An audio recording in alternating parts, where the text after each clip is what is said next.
चलिए आज हमारा नया लेसन स्टार्ट करते हैं और जिस लेसन के बारे में आज हम देखने वाले हैं उस लेसन का नाम है इकोसिस्टम, यानी कि माहौली निज़ाम।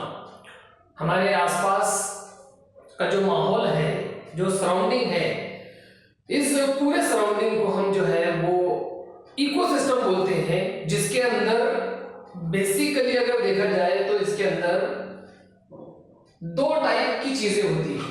माहौल के अंदर हम जो है माहौल को दो टाइप के अंदर या दो हिस्सों के अंदर उसको डिवाइड कर सकते हैं। एक हिस्सा हम उसका ये ले सकते हैं जो बायोटिक कहलाता है, यानी कि जो जानदार चीजें, जिन चीजों के अंदर जान है, जो लिविंग थिंग है, वो सारी लिविंग थिंग को हम बायोटिक बोलते हैं, जिंदा चीजें।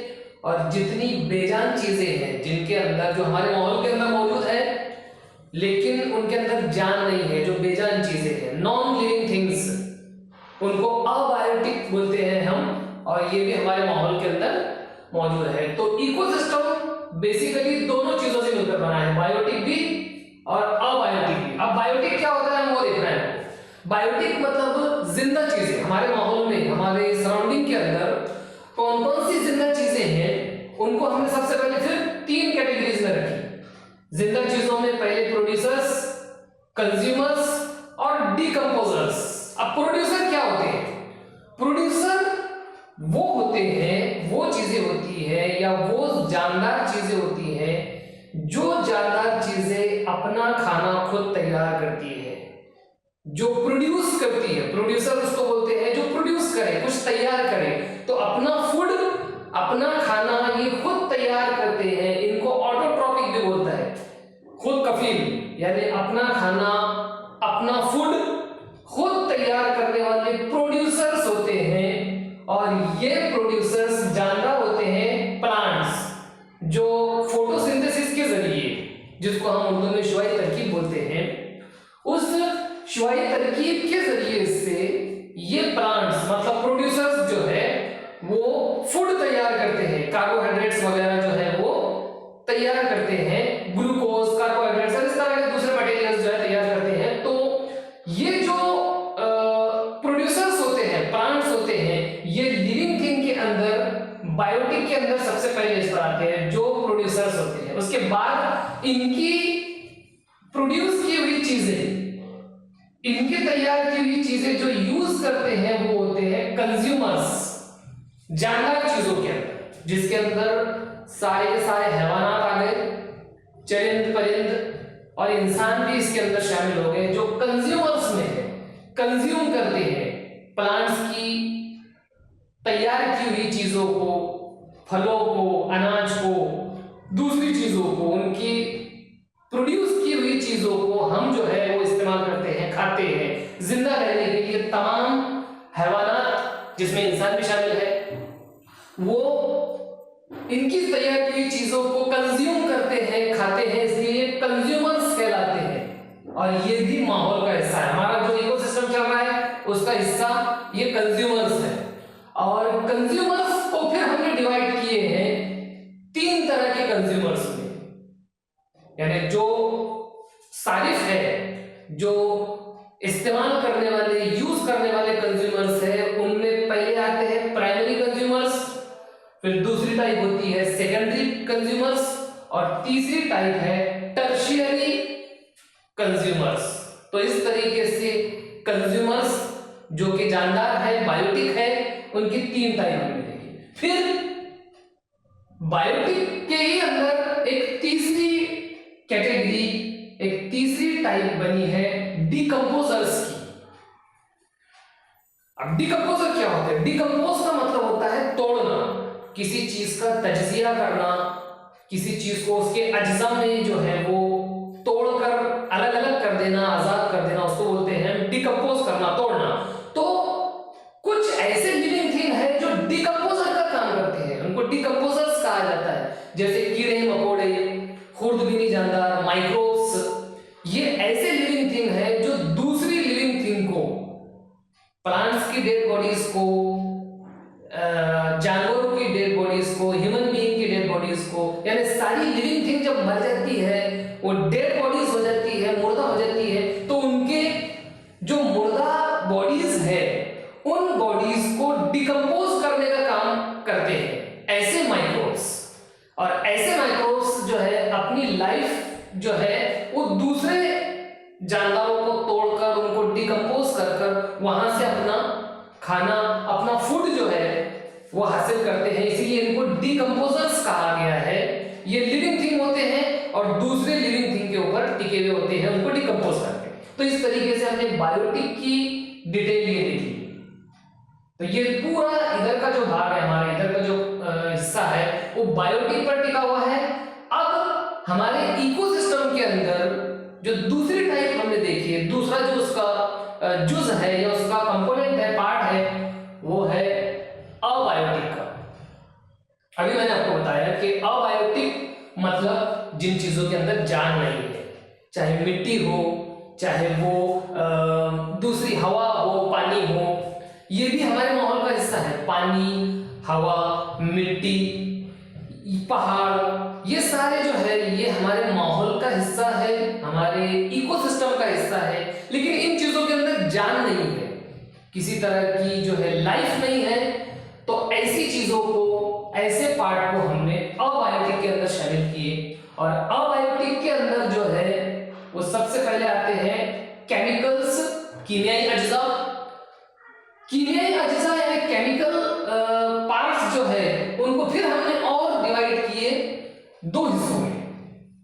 जो केमिकल पार्ट है, सबसे पहला पार्ट हमने लिए उसके अंदर वो है ऑर्गेनिक कंस्टिट्यूएंट्स, यानी कि जिसको नामियाती अज्जा बोलते हैं हम। नामियाती मतलब ऑर्गेनिक का मतलब होता है जो कार्बन से बने हुए हैं, जिनके अंदर कार्बन जो है ये सेंट्रल एलिमेंट, मेन एलिमेंट मौजूद के तौर पर मौजूद हो, या आमतौर पर हम उनको कार्बनी मुरक्कबात बोल सकते हैं। कार्बन से बने हुए जितनी चीजें हैं उनको हम ऑर्गेनिक कंपाउंड्स बोलते हैं, और जिनके अंदर कार्बन मौजूद नहीं है उनको इनऑर्गेनिक कहा जाता है। तो ऑर्गेनिक यानी कार्बनी और इनऑर्गेनिक यानी गैर कार्बनी। तो ये केमिकल्स जो है ये इसके दो पार्ट हमने देख लिया, और ये भी अबायोटिक की कैटेगरी में आता है जो हमारे माहौल का हिस्सा है। उसके बाद जो तबई अज्जा है, केमिकल्स के अलावा जो तबई अज्जा है जिसके अंदर हवा, पानी, मिट्टी और इस तरह की दूसरी बेजान चीजें शामिल है जिनके अंदर जान नहीं है, वो सारे के सारे मिनरल्स वगैरह ये जो है ये हमारे माहौल के अंदर मौजूद है और ये अबायोटिक फैक्टर्स के अंदर शामिल है। तो इस तरीके से पूरा हमारा जो आज का लेसन है, जिसकी शुरुआत हमने ये किए हैं कि किस तरह से हमारा इकोसिस्टम, हमारा माहौल कौन कौन सी चीजों से मिलकर बना है, कौन कौन सी चीजों को हम माहौल में शामिल करते हैं, वो हमने इस डायग्राम के अंदर जो है देख ली।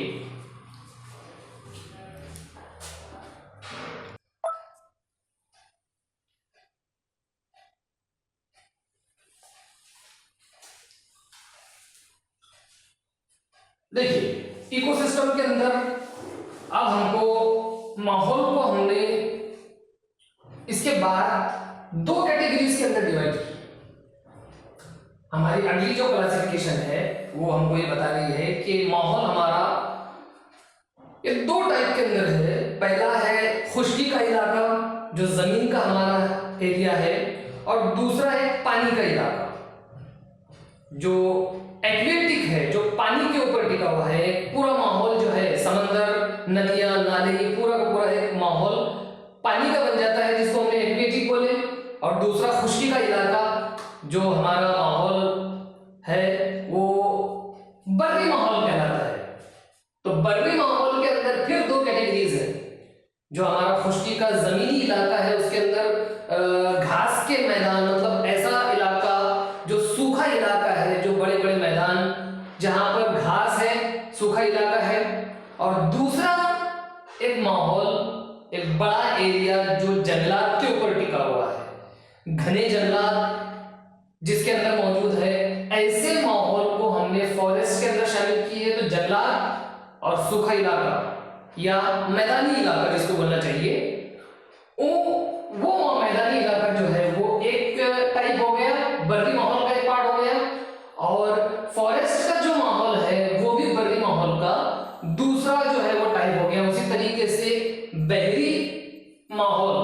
यानी एक्वेटिक इकोसिस्टम जो है।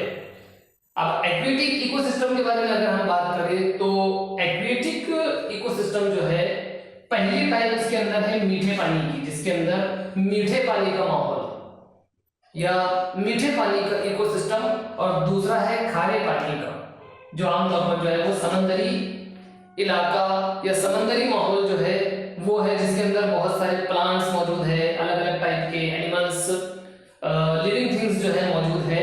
ये सारे जो है ये जो एक्वेटिक माहौल है, और एक्वेटिक माहौल में भी जो खारे पानी का माहौल है, यानी खारे पानी के अंदर जो है वो टिके हुए हैं। इस तरीके से हमने अलग अलग टाइप जो है माहौल की देख लिए, अलग अलग इकोसिस्टम की।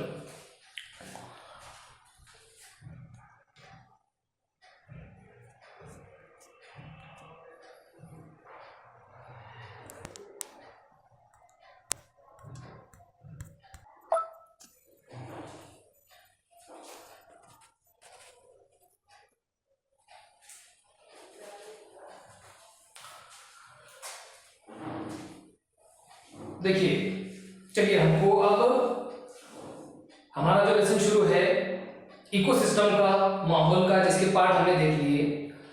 अब देखिए, हमको वो चीजें देखना है, वो फैक्टर्स देखना है, वो रीजंस देखना है, जिन रीजंस की वजह से हमारा इकोसिस्टम जो है, जो हमारा माहौल है, माहौल का निजाम है, हमारा जो कुदरती माहौल है, वो कुदरती माहौल के अंदर बिगाड़ पैदा होता है, डिस्टरबेंस पैदा होता है, जो गड़बड़ी पैदा होती है। उस गड़बड़ी के लिए कौन कौन सी वजूहात है, कौन कौन सी रीजंस है, ये हमको आज देखना है। और इसमें सबसे बड़ी वजह है बढ़ती हुई आबादी।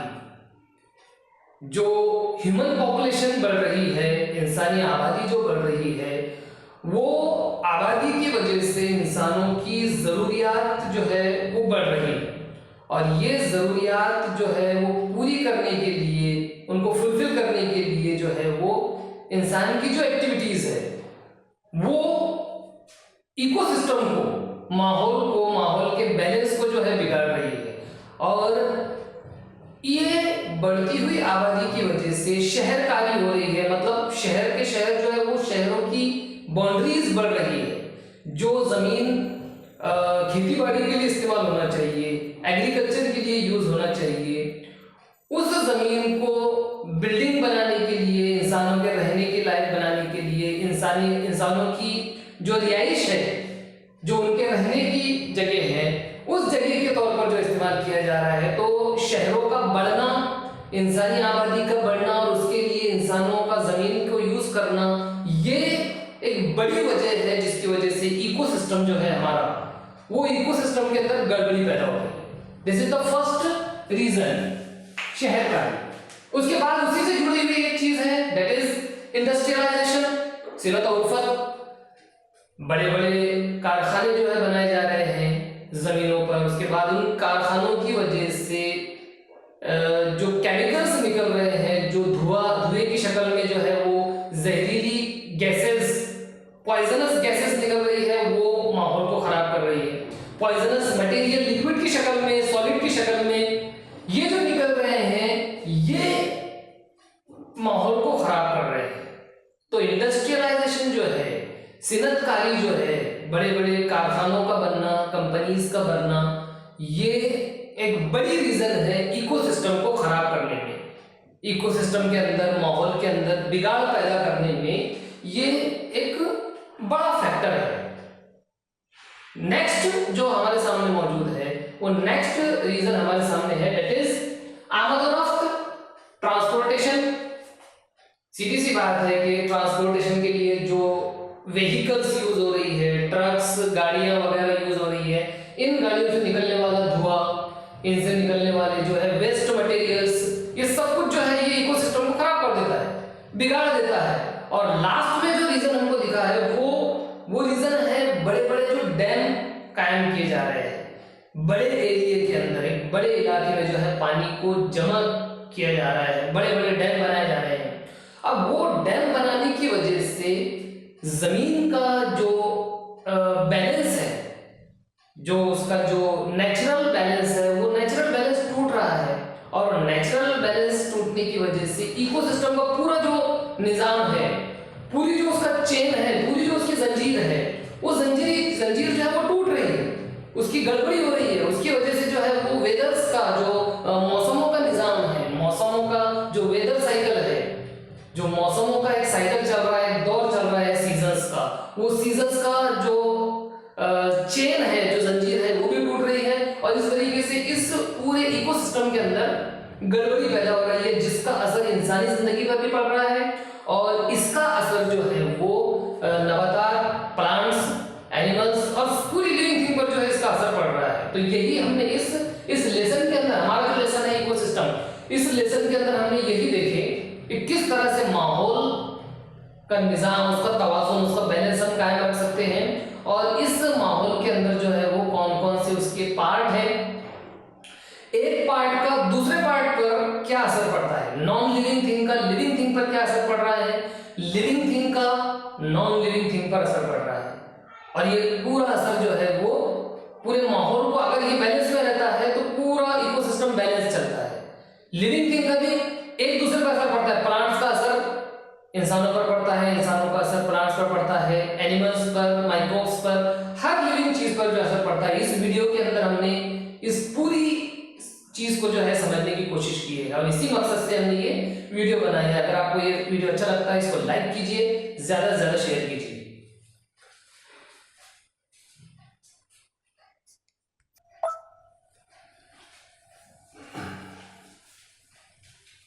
देखिए, इसके बाद हम ये देखते हैं कि माहौल के अंदर जो हमारा इकोसिस्टम चल रहा है, इस इकोसिस्टम के अंदर किस तरह से लिविंग थिंग और नॉन लिविंग थिंग ये एक दूसरे से जुड़ी हुई है। इसकी शुरुआत होती है प्लांट्स से। प्लांट्स जो है ये फूड प्रोडक्शन का काम करते हैं, फोटोसिंथेसिस का हम जानते हैं कि फोटोसिंथेसिस के जरिए से प्लांट्स जो है वो सारे अबायोटिक चीजों को जो है यूज करते हैं। वो सनलाइट को यूज करते हैं, पानी को यूज करते हैं, अपनी जड़ों के जरिए, रूट्स के जरिए वो वाटर, मिनरल्स और दूसरी चीजों को जो है यूज करते हैं। मतलब प्लांट्स से शुरुआत होती है और वो सारे अबायोटिक फैक्टर्स को यूज करते हैं। प्लांट्स अपना फूड तैयार करने के बाद उन प्लांट्स को, पेड़ पौधों को जानवर जो है खाने के तौर पर इस्तेमाल करते हैं। इंसान भी फलों की शक्ल में, सब्जियों की शक्ल में, अलग अलग तरीकों से प्लांट्स को जो है यूज करता है अपने खाने के लिए, अपने फूड के लिए। ये दूसरी स्टेप होती है। प्लांट से शुरुआत होने के बाद हैवानात और इंसान उसको यूज करते हैं दूसरी स्टेप में। तीसरी स्टेप में उन हैवानात को जो है जंगली जानवर, शेर वगैरह जो जंगली जानवर है, जो गोश्तखोर जानवर है, वो उन हैवानात को यूज करते हैं। फिर वही हैवानात जब मर जाते हैं तो उनकी डेड बॉडीज जो होती है, उन डेड बॉडीज को, चाहे वो जानवरों की डेड बॉडीज हो, इंसानों की हो या प्लांट्स हो, उन डेड बॉडीज को डिकम्पोज करने का काम, उनको तोड़कर उनसे फूड हासिल करने का काम ये डिकम्पोजर्स करते हैं। जो माइक्रोब्स है, कीड़े मकोड़े, खुर्दबीनी जानदार, ये उन डेड बॉडीज को यूज करके अपना फूड हासिल करते हैं। और फिर इस तरीके से जो डेड बॉडीज है वो मिट्टी में मिलती है। फिर दोबारा जो अपना शुरू हुआ था, ये प्लांट्स जो है वो सारे मिनरल्स वगैरह, abiotic factor, carbon, nitrogen, hydrogen वगैरह, ये जो है इकोसिस्टम से हासिल करते हैं और ये सर्कल पूरा चलता रहता है। बायोटिक चीजें जो है वो प्लांट्स यूज कर रहे हैं, अबायोटिक चीजों को प्लांट्स यूज कर रहे हैं। फिर प्लांट्स से सर्कल चल रहा है तो प्लांट्स को हैवानात, इंसान यूज कर रहे हैं, फिर जंगली जानवर वो यूज कर रहे हैं। इस तरीके से ये पूरा सिस्टम चलता है। लेकिन इस पूरे सिस्टम में, जैसे मैंने अभी आपको बताया कि इस पूरे सिस्टम में अगर इस पूरी जंजीर की कोई एक कड़ी, कोई एक पार्ट अगर टूट जाए, वो डिस्टर्ब हो जाए, तो ये पूरी जंजीर जो है टूट जाती है और उसके अंदर हर चीज जो उससे जुड़ी हुई है, जो उसका पार्ट है, वो हर पार्ट के ऊपर, हर चीज के ऊपर कम या ज्यादा उसका असर पड़ता है। तो इस तरीके से इकोसिस्टम के अंदर हर फैक्टर, हर कंपोनेंट जो है वो इंपॉर्टेंट है और हर कंपोनेंट से जो है वो मिलकर पूरा इकोसिस्टम बना है। उसमें हयाती अज्जा जितने इंपॉर्टेंट है उतने ही गैर हयाती अज्जा भी इंपॉर्टेंट है।